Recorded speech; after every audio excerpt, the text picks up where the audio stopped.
আসসালামু আলাইকুম প্রিয় শিক্ষার্থী বন্ধুরা, আজকে আমরা যশোর বোর্ড 2025 সালের কোশ্চেনটা সলভ করব। যশোর বোর্ড 2025 সালে যে কোশ্চেনটা আসছে, বরন্ত একটি বস্তু দেয়া আছে। বস্তুটি 80 মিটার উচ্চতা থেকে এ বিন্দু থেকে ফেলে দেওয়া হলো। এ হতে ডিতে আসতে কত সময় লাগবে? এই কোশ্চেনটা আমরা সমাধান করতে যাচ্ছি। গ নাম্বার কোশ্চেন। এটা সমাধান করার জন্য আমরা মুক্তভাবে পরন্ত বস্তুর ক্ষেত্রে অতিক্রান্ত দূরত্ব নির্ণয়ের যে সমীকরণ, অর্থাৎ h = ut plus half of gt square, এটা দিয়ে করলে আমরা সহজেই করতে পারতেছি।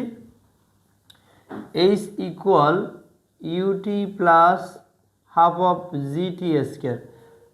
মুক্তভাবে পরন্ত বস্তুর ক্ষেত্রে আমরা জাস্ট দ্বিতীয় সমীকরণটা দিয়ে করতে পারবো। তো এখানে আদিবেগ u = 0 মিটার পার সেকেন্ড। মুক্তভাবে পরন্ত বস্তু আদিবেগ থাকে না, অর্থাৎ কোনো একটি বস্তুকে ছেড়ে দিলে অভিকর্ষ বলের প্রভাবে এমনিই নিচে পড়বে। এবং জি এর মান 9.8 metre per second square, 9.8 metre per second square. এবং টাইম কত হবে এটা আমরা বের করব। হাইট তো দেয়া আছে, 80 মিটার। তাহলে আমরা এখানে এই টি ইকুয়াল লিখতে পারি 0 × t প্লাস হাফ ইন্টু 9.8 টি স্কয়ার। যদি আমরা এটা কাটি তাহলে এখানে হবে 4.9 টি স্কয়ার, আর এখানে হলো 80। যদি ভাগ করে দেই টি স্কয়ার = হবে 80 ভাগ হলো 4.9। তো এটাকে বর্গমূল করে আমরা দিতে পারি। 80 ভাগ হলো বর্গমূল চিহ্ন 80 ভাগ হলো 4.9, অর্থাৎ বস্তুটির এ বিন্দু থেকে ডি বিন্দুতে পৌঁছাতে 4.04 সেকেন্ড সময় লাগবে। এটা খুবই সহজ ছিল। এবার বস্তুটির কোশ্চেনটা বলছে বস্তুটির এ বি ও সি বিন্দুতে মোট শক্তি অপরিবর্তনীয়, এটা দেখব। বস্তুটার ভর হলো আসলে 15 কেজি। 15 কেজি ভরের একটি বস্তুকে অভিকর্ষ বলের প্রভাবে জাস্ট এ বিন্দু থেকে ছেড়ে দেওয়া হলো। বস্তুটির এ হতে সিতে এ বিন্দু এবং সি বিন্দুতে মোট শক্তি অপরিবর্তনীয়, সেটা আমরা দেখব। এটা করার জন্য আমাদের জাস্ট বি এবং সি এর মধ্যবর্তী দূরত্বটা বের করতে হবে। এখানে একটা পার্ট দেয়া আছে, আমরা একটু খেয়াল করি। টোটাল পথ আমরা যদি এখন এ বি এর মধ্য, এটা যদি লিখি আমরা A B plus BC plus CD equal হলো 80। আমরা একটু ধরে নেই যে বিসি সমান সিডি সমান হলো এক্স। তাহলে এ বি এর মান তো 20 দেওয়া আছে, তাহলে এক্স প্লাস এক্স ইকুয়াল হলো এখানে 80।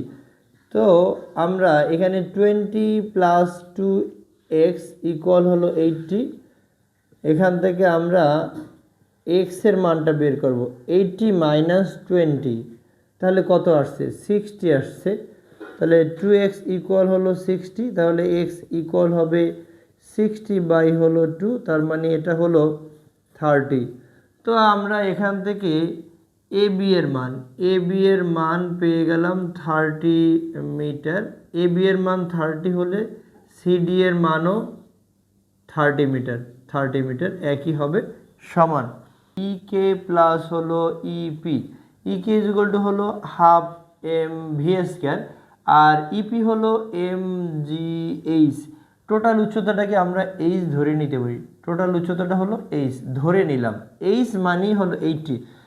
আর যেহেতু এ বিন্দুতে যেহেতু বস্তুটা স্থির আছে, এই জন্য বেগ 0 হবে। বেগ 0 মানে গতিশক্তি নেই, সর্বোচ্চ উচ্চতায় গতিশক্তি থাকে না।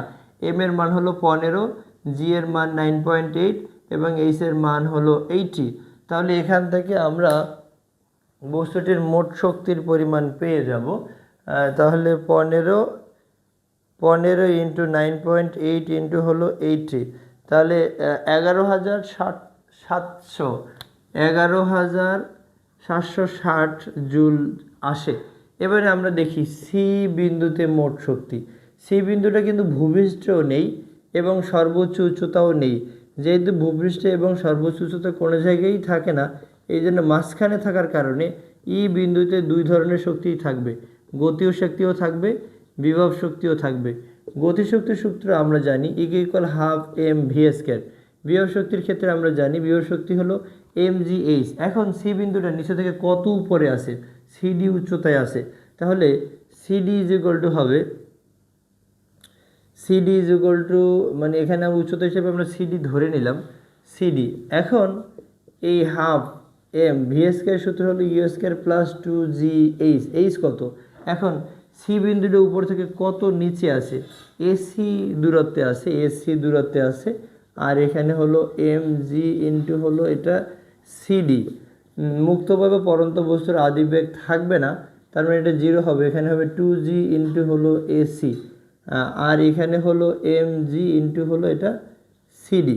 আমরা এখান থেকে একটা কাজ করব, উপর থেকে একটা এমজি কমন নেব। এমজি যদি কমন নেই তাহলে এখানে হবে এসি প্লাস হলো সিডি।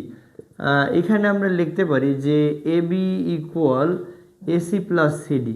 এসি এবি ইকুয়াল হলো এসি প্লাস হলো সিডি, এসি প্লাস হলো সিডি। এসি প্লাস সিডি সমান এইচ, এইচ মানেই হলো 80 মিটার। তাহলে এটাকে আমরা লিখতে পারি এমজিএইচ।